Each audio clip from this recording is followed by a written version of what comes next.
One method to do a hysterectomy or remove the uterus is called a laparoscopic assisted vaginal hysterectomy.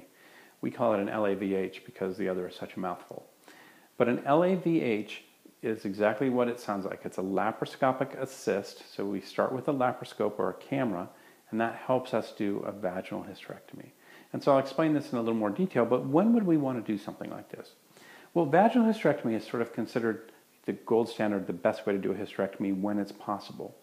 Now, there are some things that can make vaginal hysterectomies difficult. One of those is the worry about scar tissue. So let's say that you've had your appendix out in the past, or maybe you had an ectopic pregnancy, and we're not sure if there's going to be too much scar tissue to be able to safely do your hysterectomy through the vagina, or a vaginal hysterectomy.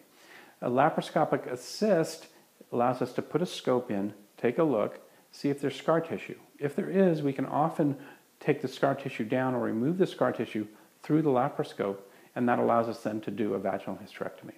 Or sometimes we look in there and say, hey, there's no scar tissue at all, and then we just convert to a vaginal hysterectomy right away. Another reason to do this is if there's some reason where you absolutely need to get the ovaries out. Now, with a standard vaginal hysterectomy, about 80% of the time you can safely remove the ovaries, but there's still about a 20% chance that you can't get to the ovaries from a vaginal approach. In a case where we absolutely need to get an ovary out, let's say there's an ovarian cyst, or there's a strong family history of ovarian cancer, or for some other reason where it's really important that the ovaries be removed, then we would do an LAVH, a laparoscopic assisted vaginal hysterectomy, to make sure that we can get the ovaries first, and then we can proceed with the vaginal hysterectomy. So those are the two of the most common reasons that we do this procedure. So the way the procedure is done is it's done in the operating room with you asleep.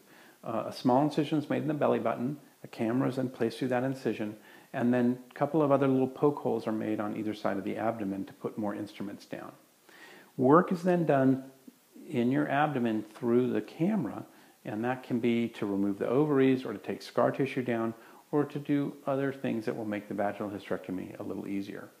Once that's done, then that equipment can be removed, and the doctor then gets between your legs, and we put your legs up in stirrups, and we do then a normal vaginal hysterectomy. Once we're done, we wake you up, and you go to recovery, and then you usually only have to stay in the hospital overnight. The recovery from this kind of surgery is 2 to 4 weeks, sort of depending on your constitution and how you recover, and type of work you do. So if you have a really strenuous type job, you may need 4 weeks off. If not so much more of a desk job, you may only need to be out for 2 weeks. So it's a nice approach to use this type of hysterectomy in women who otherwise would be good candidates for vaginal hysterectomy, but either there's concern about scar tissue or the ovaries really need to be removed. Those are probably the two biggest indications. And so this is another type of approach that we have, another way of doing a hysterectomy.